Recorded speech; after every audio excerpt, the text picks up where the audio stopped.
자, 오늘 성경 찾습니다. 성경 창세기 20장입니다. 창세기 20장 1절부터 18절까지 말씀입니다. 창세기 20장 1절부터 18절까지 말씀. 오늘 우리가 중심으로 볼 부분은요, 1절부터 7절까지를 중심으로 볼 겁니다. 읽을 때도 1절부터 7절까지를 한 목소리로 읽을 겁니다. 창세기 20장 1절부터 7절까지 말씀. 우리 다 같이 한 목소리로 읽습니다. 아브라함이 거기서 네게부 땅으로 옮겨가 가데스와 술 사이 그랄에 거류하며 그의 아내 사라를 자기 누이라 하였으므로 그랄 왕 아비멜렉이 사람을 보내어 사라를 데려갔더니 그 밤에 하나님이 아비멜렉에게 현몽하시고 그에게 이르시되 내가 데려간 이 여인으로 말미암아 내가 죽으리니 그는 남편이 있는 여자임이라. 아비멜렉이 그 여인을 가까이 하지 아니하였으므로 그가 대답하되 주여 주께서 의로운 백성도 멸하시나이까. 그가 나에게 이는 내 누이라고 하지 아니하였나이까. 그 여인도 그는 내 오라비라 하였사오니 나는 온전한 마음과 깨끗한 손으로 이렇게 하였나이다. 하나님이 꿈에 또 그에게 이르시되 내가 온전한 마음으로 이렇게 한 줄을 나도 알았으므로 너를 막아 내게 범죄하지 아니하게 하였나니 여인에게 가까이 하지 못하게 함이 이 때문이니라. 이제 그 사람의 아내를 돌려보내라. 그는 선지자라. 그가 너를 위하여 기도하리니 내가 살려니와 내가 돌려보내지 아니하면 너와 내게 속한 자가 다 반드시 죽을 줄 알지니라. 아멘. 자, 지난 주일 우리는 소돔과 고모라의 멸망을 살펴봤습니다. 소돔과 고모라가 어떻게 멸망당했죠? 성경은 이렇게 말해요. 여호와께서 하늘 곧 여호와께로부터 유황과 불을 소돔과 고모라에 비같이 내리사 그 성들과 온 들과 성에 거주하는 모든 백성과 땅에 난 것을 다 엎어 멸하셨더라. 소돔과 고모라는요, 유황과 불에 의해 멸망을 당했어요. 자, 그렇다면 여러분, 소돔과 고모라의 멸망을 보면서 우리가 기억하고 실천해야 할 것이 뭡니까? 요한계시록 21장 8절 제가 다시 한번 읽어드릴게요. 자, 성경은 마지막 날 악인들이 받는 심판에 대해서 이렇게 말해요.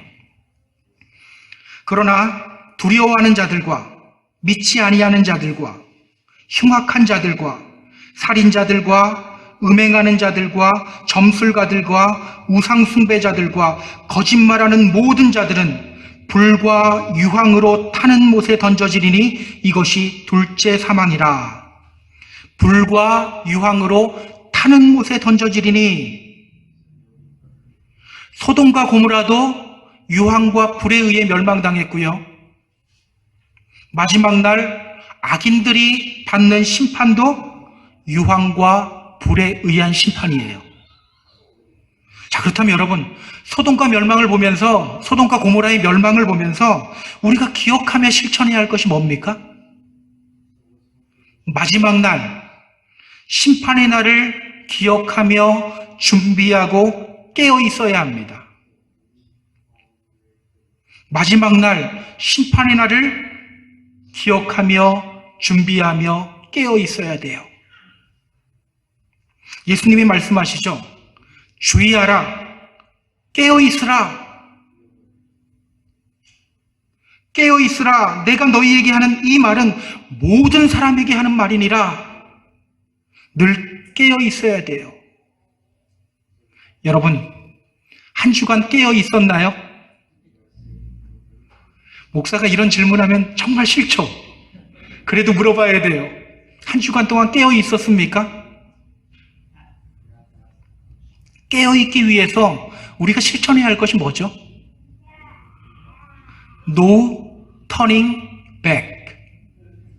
롯의 아내와 같이 뒤를 돌아보면 안 돼요. 세상으로부터 우리가 부름받았는데 자꾸 세상을 돌아보면 안 돼요. 또 우리가 실천해야 할 것이 뭡니까? 롯과 같이 하나님이 생명을 건져주셨음에도 불구하고 불신앙을 선택하며 하나님의 얼굴을 피하면 안 돼요. 포기하지 않는 하나님을 바라보며 늘 믿음의 자리를 지켜야 합니다. 저는 우리가 늘 깨어있는 믿음의 성도님들이 되었으면 좋겠어요. 자, 오늘 아브라함은요, 오늘 성경은 아브라함이 그랄이라는 곳으로 내려간 장면을 우리에게 소개하고 있습니다. 소돔과 고모라가 멸망당한 후에 아브라함은 자신이 살던 곳을 떠나서 그랄이라는 곳으로 가요. 자, 이 사건을 통해서 성경이 우리에게 전하려고 하는 게 뭘까요? 우리 본문을 보면서 함께 확인해 보도록 할게요. 자, 우리 본문으로 들어갑니다. 1절 보시기 바랍니다. 자, 1절 같이 읽습니다. 아브라함이 거기서 네게부 땅으로 옮겨가 가데스와 술 사이 그랄에 거류하며, 아브라함이 거기서 네게부 땅으로 옮겨가 가데스와 술 사이 그랄에 거류했다. 지금까지 아브라함이 어디서 살아오고 있었죠? 가나안 땅. 가나안 땅 중에서도 어디에 살아오고 있었죠?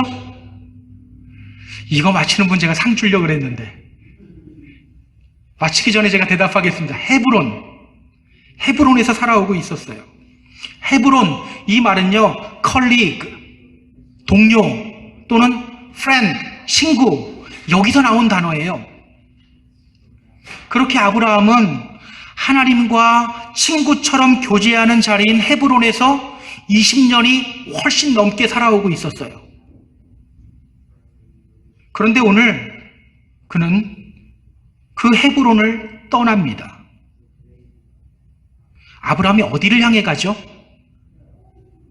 아브라함이 거기서 네게부 땅으로 옮겨가 네게부로 갔어요. 네게부라는 지역은요, 가나안 남쪽에 위치한 사막이에요. 또 네게부라는 말은 남쪽이라는 뜻도 가지고 있어요. 그렇게 그는 가나안 땅을 떠나 남쪽으로 내려가요. 거기서 그는 어디에 머물죠? 가데스와 술 사이 그랄에 거류하며, 가데스와 술 사이에 위치한 그랄이라는 곳에 거류합니다. 여기서 거류하다라는 말은요, 구르라는 히브리어 단어예요. 이 말이 정확한 뜻은요, temporarily dwell, 임시로 거주하다라는 뜻입니다. 그러니까 오늘 아브라함은요, 가나안 땅을 떠나서 남쪽에 위치한 그랄이라는 곳으로 잠시 거주하기 위해서, 임시로 거주하기 위해서 떠난 거예요. 여러분, 데자뷰 아닙니까? 어디선가 봤던 장면이죠? 우리가 이 장면을 어디서 봤죠? 어디서 봤는지 기억이 없나요? 창세기 12장에서 봤어요. 창세기 12장 10절 한번 찾아보세요. 창세기 12장 10절. 자, 우리 같이 읽습니다. 그 땅에 기근이 들었으므로 아브라함이 애굽에 거류하려고 그리로 내려갔으니 이는 그 땅에 기근이 심하였음이라. 자, 예전에도 아브라함은 가나안 땅을 떠났던 적이 있어요. 그때는 어디로 갔어요? 애굽. 그때도 잠시만 머물기 위해서 애굽으로 갔어요. 그런데 어떤 일이 벌어집니까? 그는 애굽에서 자신의 안전을 위해 자기 아내 사라를 누이라고 속였어요. 그리고 애굽의 바로 왕에게 자신의 아내를 넘겨줬어요. 가나안 땅은요, 제가 계속해서 말씀드리지만 하나님만 바라보며 살아갈 수밖에 없는 땅이에요. 그곳을 떠나서 다른 곳으로 가자, 이런 몹쓸 짓을 저지르게 되는 겁니다. 그런데 여러분, 그때 하나님이 그를 어떻게 대해 주셨죠? 하나님은 그런 아브라함에게 자비를 베푸셨어요. 아브라함이 믿음의 자리를 떠나 애굽으로 내려간 그 순간에도 하나님은 누구의 편이 되어 주셔요? 아브라함의 편이 되어 주신 거예요. 그 은혜를 경험한 후에 그는 다시 가나안으로 왔습니다. 그리고 지금까지 계속해서 헤브론을 지켜오고 있었어요. 롯이 소돔과 고모라를 선택해서 갈 때에도 아브라함은 믿음의 자리를 지키면서 있었어요. 그런데 오늘 그는 또 가나안 땅을 떠나 다른 곳으로 가요. 가나안 땅을 떠나면 안 된다는 것을 알면서도 그는 똑같은 실수를 반복하고 있어요. 여러분, 왜 아브라함은 갑자기 가나안 땅을 떠나서 이 그랄이라는 곳으로 내려갔을까요? 왜 내려갔을까? 잠시 휴가 맞아서 여행하려고 내려갔을까요? 아브라함은 왜 갑자기 가나안 땅을 떠나서 그랄로 갔을까? 어떤 성서학자들은요, 이렇게 주장을 해요. 아브라함은 소돔과 고모라의 멸망을 보면서 두려움을 느꼈을 것이다. 그래서 가나안 땅을 떠나 그랄로 내려갔을 것이다. 왜 이렇게 주장하냐면요, 창세기 19장 27절 28절을 보면 아브라함이 아침 일찍 일어나서 소돔과 고모라가 멸망당하는 장면을 눈으로 목격해요. 제가 좀 읽어드릴게요. 아브라함이 그 아침에 일찍이 일어나 여호와 앞에 서 있던 곳에 이르러 소돔과 고모라와 그 온 지역을 향하여 눈을 들어 연기가 옹기가마의 연기같이 치솟음을 보았더라. 자, 그래서 이렇게 주장하는 거예요. 소돔과 고모라가 멸망당하는 것을 본 아브라함은 큰 충격과 두려움에 휩싸였고 그것으로 인해 잠시 가나안 땅을 떠났을 것이다. 일리가 있습니까? 없습니까? 일리가 있죠. 또 어떤 분들은 이렇게 말해요. 소돔과 고모라의 멸망으로 인해서 그 주변 지역에 심각한 식량 문제가 생겼을 것이다. 그래서 아브라함은 가나안 땅을 떠나 그랄로 내려간 것이다. 자, 이렇게 주장하는 이유는요, 그랄이라는 곳은 큰 곡물 창고들이 많았어요. 지금도 고고학자들이 이쪽 지역에서 큰 곡물 창고들을 많이 발견하고 있어요. 때문에 식량 문제로 아브라함이 가나안 땅을 떠나서 그랄로 내려갔을 거라고 추정하는 거예요. 일리가 있습니까? 없습니까? 일리가 있죠. 여러분은 뭐가 더 맞는 것 같아요? 그런데 여러분, 우리가 이걸 보기 전에 우리가 주목해야 할 것이 있어요. 성경 잘 보세요. 성경은 아브라함이 그랄로 간 이유에 대해서 뭐라고 말합니까? 성경 잘 봐야 됩니다. 뭐라고 말하죠? 어떤 언급도 하지 않아요. 어떤 언급도 하지 않아요. 예전에 아브라함이 애굽에 내려갔을 때에는 그 이유에 대해서 언급했죠. 창세기 12장 10절 제가 다시 한번 읽어드릴게요. 아브라함이 애굽에 거류하려고 그리로 내려갔으니 이는 그 땅에 기근이 심하였음이라. 가나안 땅에 기근이 심했기 때문에 아브라함이 애굽으로 내려갔다고 성경이 우리에게 친절하게 설명을 합니다. 그런데 이번에는요, 아브라함이 그랄로 간 이유에 대해서 어떤 설명도 하지 않아요. 그가 정말 두려워서 내려갔는지 식량 문제 때문에 내려갔는지 성경은 어떤 언급도 하지 않아요. 오늘 우리가 주목해야 할 것이 바로 이거예요. 성경이 그 이유에 대해서 어떤 언급도 하지 않는다는 이것을 우리가 주목해야 돼요. 왜일까요? 왜 성경은 아브라함이 그랄로 내려간 이유에 대해서 어떤 언급도 하지 않을까요? 이유가 없기 때문이에요.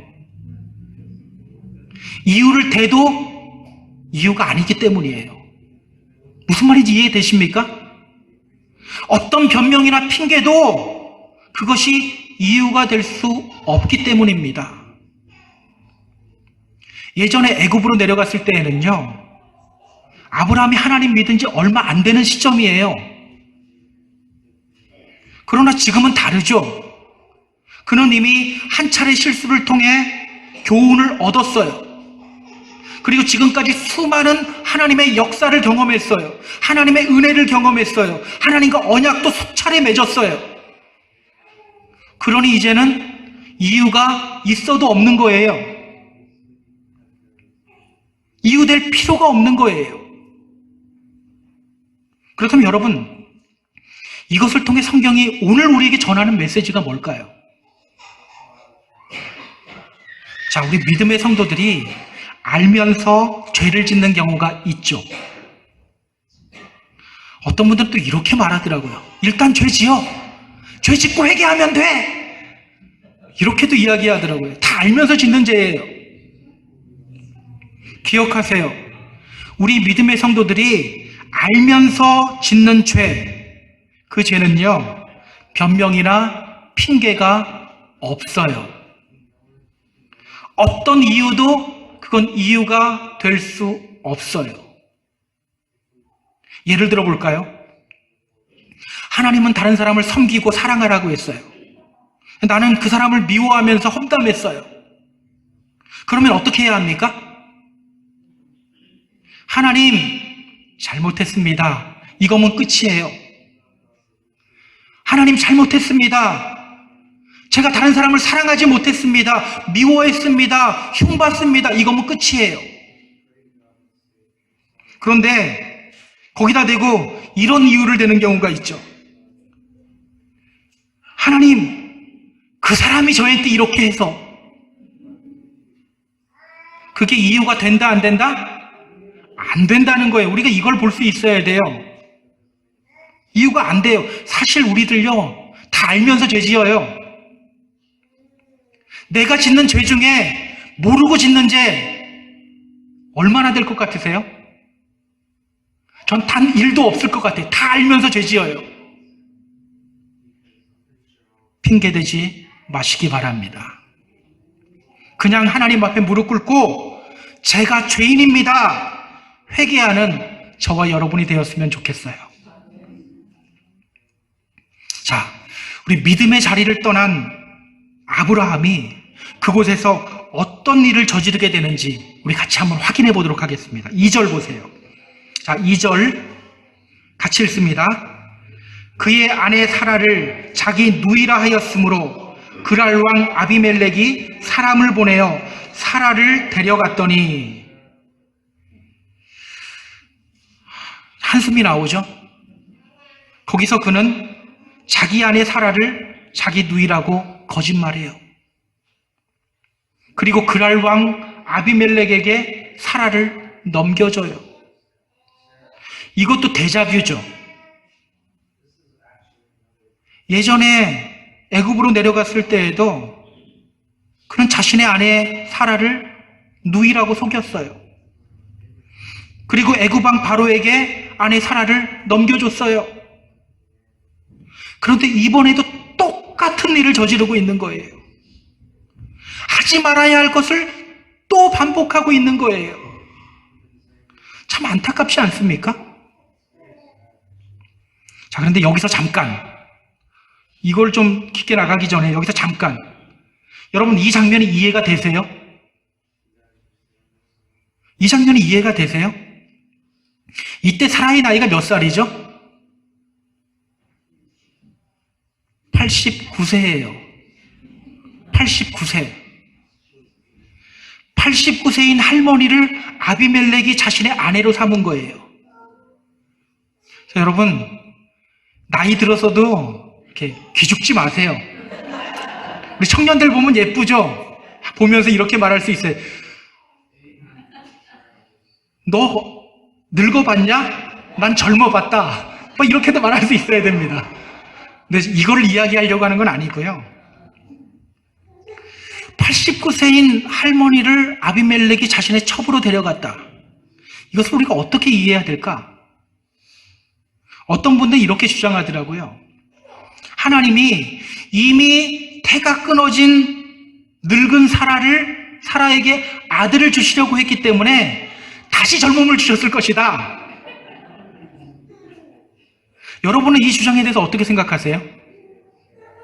저는 말도 안 되는 주장이라고 생각해요. 물론 하나님은 그렇게 하실 수 있어요.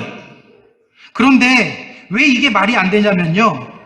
여러분, 하나님이 지금까지 아브라함과 사라에게 아들을 주지 않은 이유가 뭡니까? 아브라함과 사라가 늙어서 자기 힘으로 더 이상 아들을 낳지 못할 때까지 기다리신 거예요. 왜? 내 힘으로 아들 낳은 것이 아니라 하나님이 주셨다는 것을 그들로 하여금 깨닫게 하기 위해서예요. 나중에 사라가 아들 낳고 이런 고백하죠. 우리 다음 주에 볼 본문인데요. 창세기 21장 6절 한번 보세요. 창세기 21장 6절. 사라가 이르되 하나님이 나를 웃게 하시니 듣는 자가 다 나와 함께 웃으리로다. 하나님이 나를 웃게 하신다. 바로 이 고백하게 만들기 위해서예요. 때문에 하나님이 사라를 회춘시켰다? 이 주장은 맞지 않는 것 같아요. 그렇다면 여러분, 아비멜렉은 왜 89세 된 여인을 자신의 첩으로 삼았을까요? 아마 일종의 정략 결혼 차원이었을 거예요. 예전에는 부족과 부족, 또 나라와 나라 간의 동맹을 맺을 때 정략 결혼을 했어요. 그러다 보니 솔로몬은 아내가 1000명이 넘었죠. 정확히 1006명이었어요. 1006명. 당시 아브라함은요, 이미 유명한 사람이었어요. 우리가 앞에서 확인했습니다. 그는 자신의 집에서 기른 318명을 데리고 북방연합군과의 전쟁에서 승리했어요. 이 이후로 그는 유명인사가 되었어요. 그가 내려올 때 왕 둘이 아브라함을 마중하러 나가죠. 그 정도로 그는 이미 유명한 사람이에요. 그런 그가 그랄 땅에 왔으니 그랄 왕 아비멜렉도 긴장이 되죠. 때문에 서로 동맹을 맺기 위해서 정략 결혼을 하는 거예요. 내가 너 해치지 않을 테니까 너도 나 해치지 말아라. 정략 결혼을 하는 거예요. 만약 아브라함에게 딸이 있었다면 어떻게 됐을까요? 아마 딸을 줬을 거예요. 그런데 자식이 없죠. 그리고 자기 아내를 누이라고 한 거예요. 그래서 누이를 데려간 거예요.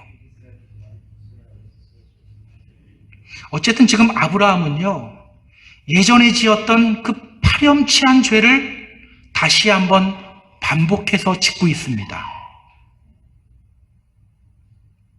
여기서 우리가 또 생각해 봐야 할 것이 있어요. 성경은 왜 아브라함의 이런 모습을 우리에게 여과 없이 보여줄까? 믿음의 조상이라고 불리는 아브라함의 파렴치한 모습을 왜 우리에게 보여줄까? 자, 그 이유를 알려면요, 오늘 본문이 어디에 위치하고 있는지를 봐야 됩니다. 저한테 집중하세요. 예, 어디에 위치하고 있는지를 봐야 돼요. 앞에서 우리가 살펴봤던 장면이 어떤 장면입니까? 소돔과 고모라가 멸망당하는 장면이죠. 그리고 이어서 믿음의 조상 아브라함이 몹쓸 짓을 저지르는 장면이 나와요. 소돔 사람은 여호와 앞에 죄인이었더라 성경이 말하죠. 그런데 바로 이어서 아브라함이 죄 짓는 장면이 여기서 나오는 거예요. 그렇다면 여러분, 성경이 오늘 아브라함이 이렇게 죄를 짓는 장면을 통해서 우리에게 보여주는 것이 뭡니까? 우리에게 말하고 싶은 것이 뭘까요? 아브라함도 소돔 사람들과 똑같은 죄인이다. 아브라함도 죄인이다. 그런데 그런 그를 하나님이 믿음의 조상으로 삼으셨다. 바로 이것을 말하는 거예요. 아브라함도 소돔 사람들과 다르지 않다. 아브라함도 죄인이다. 그런데 하나님이 그런 아브라함을 믿음의 조상으로 세우셨다. 사실 아브라함이나 롯이나 다르지 않아요. 여러분, 그랄이 어디에 위치해 있는지 아세요? 애굽으로 가는 길목에 위치해 있어요. 그러니까 아브라함은요, 애굽까지는 가지 않겠다 생각하고 애굽으로 가는 길목까지만 간 거예요. 누가 생각나요? 롯이 생각나죠? 롯도 소돔이 죄악의 도시라는 걸 알았어요. 그래서 어떻게 합니까? 소돔 근처까지만 가서 살려고 그랬어요. 그러다가 안에 들어가 산 거잖아요. 롯과 똑같아요. 우리 잠시 11점, 오늘 보면 11절 좀 볼까요? 11절. 나중에 아비멜렉이 이제 아브라함에게 따집니다. 왜 당신은 당신의 아내를 누이라고 나에게 속였어? 그 물음에 대한 답이 바로 11절이에요. 자, 그가 이렇게 대답합니다. 이곳에서는 하나님을 두려워함이 없으니 그 아내로 말미암아 사람들이 나를 죽일까 생각하였으며, 이곳에서는 하나님을 두려워함이 없으니, 자, 이곳이 하나님 두려워하지 않는 곳이라는 것을 아브라함이 알고 왔다는 거예요? 모르고 왔다는 거예요? 알고 왔대요. 어때요? 롯과 똑같죠? 우리는 앞에서 제가 그랬어요. 롯은 구제불능이다라고 말했어요. 근데 아브라함도 똑같이 구제불능이에요. 그런데 아브라함은 어떻게 됩니까? 그는 믿음의 조상이 됩니다. 사실 소돔 사람이나 롯이나 아브라함이나 종이 한 장 차이예요. 그런데 어떤 사람들은 멸망하고 어떤 사람들은 생명을 건지셨는데 지가 포기하고 어떤 사람은 믿음의 조상이 돼요. 여러분, 이 장면을 보면서 우리가 깨달아야 할 것이 뭘까요? 나 역시 죄인이고 나 역시 구제불능인데 하나님이 나에게 구원의 은혜를 베푸셨다. 바로 이것을 깨달아야 합니다. 나 역시 죄인이고 구제불능인데 그런 나에게 하나님이 구원의 은혜를 베푸셨다. 이거 깨달아야 돼요. 여러분, 창세기 20장을 읽으면요, 굉장히 아이러니해요. 하나님을 알지 못하는 아비멜렉이 의인 같아 보이고요, 하나님의 백성인 아브라함이 악인처럼 보여요. 한번 확인해 볼까요? 4절 보세요. 오늘 보면 4절. 아비멜렉이 하나님을 향해 이렇게 말합니다. 주여, 주께서 의로운 백성도 멸하시나이까? 또 5절 보세요. 그가 하나님을 향해 또 이렇게 말해요. 나는 온전한 마음과 깨끗한 손으로 이렇게 하였나이다. 그런데 그렇게 말하는 그를 향해 하나님이 또 이렇게 말씀하십니다. 6절에 나와요. 내가 온전한 마음으로 이렇게 한 줄을 나도 알았으므로, 하나님도 그의 결백을 인정해 주셔요. 오히려 하나님을 믿지 않는 아비멜렉이 나중에 아브라함을 불러서 이렇게 말합니다. 너가 어찌하여 우리에게 이렇게 행하였느냐? 내가 무슨 죄를 내게 범하였기에 너가 나와 내 나라가 큰 죄에 빠질 뻔하게 하였느냐? 너가 합당하지 아니한 일을 우리에게 행했다. 여러분, 아무리 봐도 아비멜렉이 예수 믿는 사람 같지 않습니까? 아비멜렉이 의인 같고 아브라함이 악인 같아요. 기억하세요. 우리가 세상 사람보다 더 나은 사람이기 때문에 하나님이 우리 구원하신 것 아닙니다.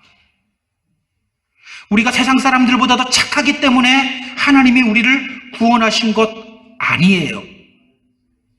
나는 결코 자격이 없는데 하나님이 나 구원하신 거예요. 자격 없는 우리를 하나님이 구원하신 겁니다. 우리가 얼마나 자격 없는 사람인지에 대해서요, 성경이 이렇게 말해요. 로마서 3장 10절, 11절, 12절 말씀이에요. 의인은 없나니 하나도 없으며 깨닫는 자도 없고 하나님을 찾는 자도 없고 다 치우쳐 함께 무익한 자가 되고 선을 행하는 자는 없나니 하나도 없도다. 의인이 있다 없다? 없다. 그래도 조금은 있다? 하나도 없다. 이게 성경이 말하는 거예요. 하나도 없다. 그런데 로마서 5장 8절은 이어서 이렇게 말해요. 우리가 아직 죄인 되었을 때에, 우리가 여전히 죄인인데 그리스도께서 우리를 위하여 죽으심으로 하나님께서 우리에 대한 자기의 사랑을 확증하셨느니라. 우리는 여전히 죄인인데 하나님이 우리를 사랑하셨다라는 거예요. 그렇다면 여러분, 오늘 우리가 받은 구원은 무엇의 결과입니까? 은혜의 결과예요. 은혜의 결과. 제가 여러분들에게 질문을 하나 던져볼게요. 우리 어떻게 구원받죠?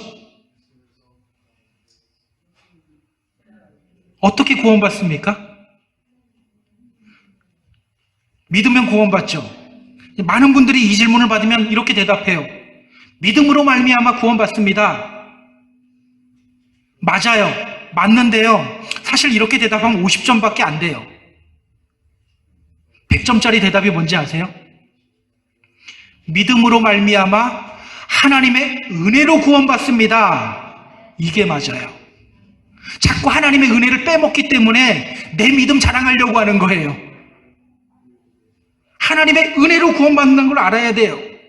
오늘 성경이 우리에게 보여주는 것이 바로 이거예요. 너희 구원은 하나님의 은혜로 인한 것이다. 에베소서 2장 5절 말씀, 너희는 은혜로 구원받은 것이다. 너희는 은혜로 구원받았다. 여러분, 우리 인간은요, 교회 오래 다닌다고 변하는 존재가 아니에요. 어느 날 마음 뜨거워지는 감동 한번 받았다고 변하는 존재가 아니에요. 변한 것 같은데 여지없이 또 무너지는 존재가 바로 우리 인간이에요.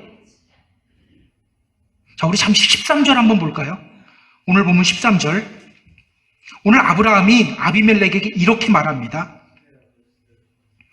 하나님이 나를 내 아버지의 집을 떠나 두루 다니게 하실 때에 내가 아내에게 말하기를 이후로 우리의 가는 곳마다 그대는 나를 그대의 오라비라 하라. 이것이 그대가 내게 베풀 은혜라 하였었노라. 제가 이 부분을 읽다가 놀라지 않을 수가 없었어요. 여러분, 이 몹쓸 거짓말 프로젝트 언제부터 계획한 거예요? 이게 얼떨결에 나온 게 아니에요. 하나님의 명령 듣고 갈대아 우르에서 떠날 때부터 이 몹쓸 거짓말 프로젝트를 갖고 있었어요. 그동안 아브라함이 얼마나 많은 은혜를 경험했어요? 얼마나 많은 하나님의 역사를 경험했어요? 그럼에도 불구하고 그때의 그 못된 계획을 아직까지 버리지 않고 틈만 나면 빼갖고 사용하는 거예요. 여러분, 더 놀라운 게 뭔지 아세요? 뒤로 가서 창세기 26장 7절 확인할 수 있는 분들 한번 확인해 보세요. 창세기 26장 7절. 그곳 사람들이 그의 아내에 대하여 물음에 그가 말하기를 그는 내 누이라 하였으니 리브가는 보기에 아리따움으로 그곳 백성이 리브가로 말미암아 자기를 죽일까 하여 그는 내 아내라 하기를 두려워하였음이더라. 자, 나중에 아브라함의 아들 이삭 누구와 똑같이 저질러요? 아브라함과 똑같은 일을 저질러요. 아들 이삭에게도 이 몹쓸 짓이 그대로 재현돼요. 여러분, 이것이 바로 죄의 반복성이에요. 오늘 우리들의 모습 아닙니까? 오랫동안 주님을 믿어오고 있음에도 불구하고 여전히 옛것을 버리지 못해요. 그런 우리들의 모습이에요. 끊임없이 죄를 반복하는 우리들의 모습이에요. 그래서 여러분, 믿음 좋은 사람과 믿음 좋지 않은 사람 차이요? 제가 아까도 이야기했죠. 종이 한 장 차이예요. 바람 불면 뒤집혀져요. 그래서 성경이 말하잖아요. 나중된 자로서 먼저 되고 먼저 된 자로서 나중되리라. 여러분, 신앙은요, 어느 정도 단계까지 올라가는 것 이런 거 없습니다. 믿음을 자꾸 어느 정도 단계까지 올라가는 거라고 생각해요. 그러다 보니까 내가 이제 어느 정도까지 올라왔다 싶으면 이제 그때서부터 목이 뻣뻣해지고 교만해지고 이제 가르치려고 하고 이런 일들이 벌어져요. 근데 여러분, 바울은 뭐라고 했는지 아세요? 바울은요, 빌립보서 3장 12절에서 이렇게 말해요. 내가 이미 얻었다 함도 아니요, 내가 이루었다 함도 아니다. 바울도 자신이 이루지 못했다고 해요. 얻지 못했다고 해요. 그런데 우리는 얻었다고 하고 이뤘다고 하고 나는 어느 정도까지 갔으니까 이제 좀 가르쳐야 돼 막 이러는 거예요. 가르친 건요, 서로 가르치고 배우는 거예요. 저도 여러분한테 배우고 여러분도 저한테 배우고 이게 돼야 되는 거예요.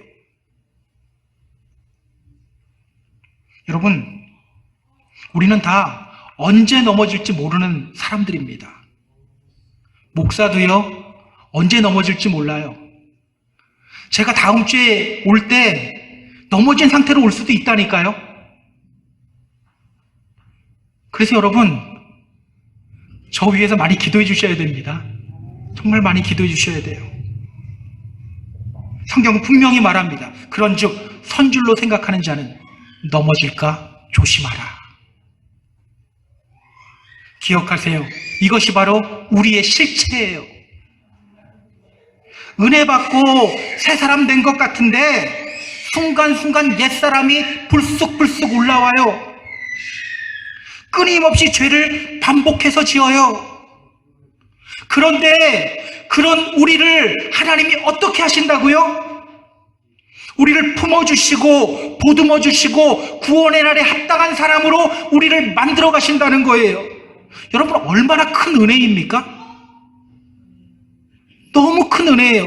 오늘 우리가 기억해야 할 하나님의 은혜입니다. 자, 하나님이 아브라함에게 어떤 은혜를 베푸시는지 우리 본문을 통해 좀 확인해 볼게요. 자, 3절 보세요. 자, 3절. 자, 같이 읽습니다. 시작. 그 밤에 하나님이 아비멜렉에게 현몽하시고 그에게 이르시되 내가 데려간 이 여인으로 말미암아 내가 죽으리니 그는 남편이 있는 여자임이라. 자, 그날 밤 하나님이 아비멜렉에게 현몽하십니다. 현몽하셨다는 말은요, 하나님이 아비멜렉의 꿈속으로 들어오셨다라는 말이에요. 그리고 그에게 말씀하셔요. 뭐라고 말씀하시죠? 내가 데려간 이 여인으로 말미암아 내가 죽으리니 그는 남편이 있는 여자임이라. 굉장히 하나님이 고상하게 말씀하시는 것 같죠? 근데 히브리 성경으로 보면요, 그렇지가 않아요. 가장 먼저 이 말씀하셔요. 너 죽어! 너 죽어! 이 말 가장 먼저 하셔요. 그 다음에 이 말씀하셔요. 그녀는 남편이 있는 여자야. 여러분, 하나님의 다급함이 느껴지세요? 지금 하나님은요, 굉장히 다급하게 오신 거예요. 여러분, 누가 다급해야 됩니까? 아브라함이 다급해야 돼요. 얼마 전 하나님이 아브라함에게 약속하셨죠. 내년 이맘때에 내가 반드시 너에게로 돌아오리니 너 안에 사라에게 아들이 있을 것이다. 그 약속대로 하면요, 지금 이 시기가 임신이 되어야 될 시기예요. 그런데 그런 와중에 지금 자신의 아내가 다른 남자와 있어요. 나중에 아들 낳으면 어떤 생각이 들까요? 얘가 내 아들이 맞나? 괜히 눈 한 번 더 보고 내 눈과 비슷하게 생긴 거 맞아? 의심이 들 수밖에 없는 상황이에요. 그런데 다급해야 할 아브라함은 자고 있고, 이럴 때는 처자고 있다는 표현이 더 맞는 것 같아요. 아브라함은 자고 있고 하나님은 다급히 아비멜렉을 막으시는 거예요. 하나님이 아브라함 대신에 일하셔요. 아브라함이 자고 있는 그 시간에 하나님이 일하셔요. 얼마나 큰 은혜입니까? 더 은혜되는 것은요, 7절 말씀이에요. 7절 보세요. 자, 같이 읽습니다. 이제 그 사람의 아내를 돌려보내라. 그는 선지자라. 그가 너를 위하여 기도하리니 내가 살려니와 내가 돌려보내지 아니하면 너와 내게 속한 자가 다 반드시 죽을 줄 알지니라. 하나님이 아비멜렉에게 뭐라고 말씀하셔요? 이제 그 사람의 아내를 돌려보내라. 그는 선지자다. 그는 선지자다. 하나님은요, 아브라함을 선지자라고 말씀하셔요. 선지자는 어떤 사람입니까? 우리는 미래를 예언하는 사람을 선지자라고 생각합니다. 근데 정확히 선지자는요, 히브리어로 나비라는 말인데요. 이 나비, 이 말은요, 말씀을 받은 사람이라는 뜻이에요. 말씀을 받은 사람. 말씀을 받아서 말씀을 맡은 사람. 아브라함이 선지자입니까? 선지자죠. 아브라함이 하나님으로부터 어떤 말씀을 받았죠? 내가 너로 큰 민족 이루고 내게 복을 주어 내 이름을 창대하게 하리니 너는 복이 될지라. 너를 축복하는 자에게 내가 복을 내리고 너를 저주하는 자를 내가 저주할 것이다. 땅의 모든 족속이 너로 말미암아 복을 얻을 것이다. 하나님이 언제 이 말씀하셨어요? 아브라함 부르실 때 이 말씀하셨어요. 그래서 이 7절 뒷부분을 보면요, 하나님이 이렇게 말씀하시는 거예요. 그가 너를 위하여 기도하리니 그러면 너가 살 것이고 너가 돌려보내지 아니하면 너와 내게 속한 자가 다 반드시 죽을 것이다. 왜? 아브라함을 통해서 복을 받고 아브라함을 통해서 저주를 받을 수 있기 때문이에요.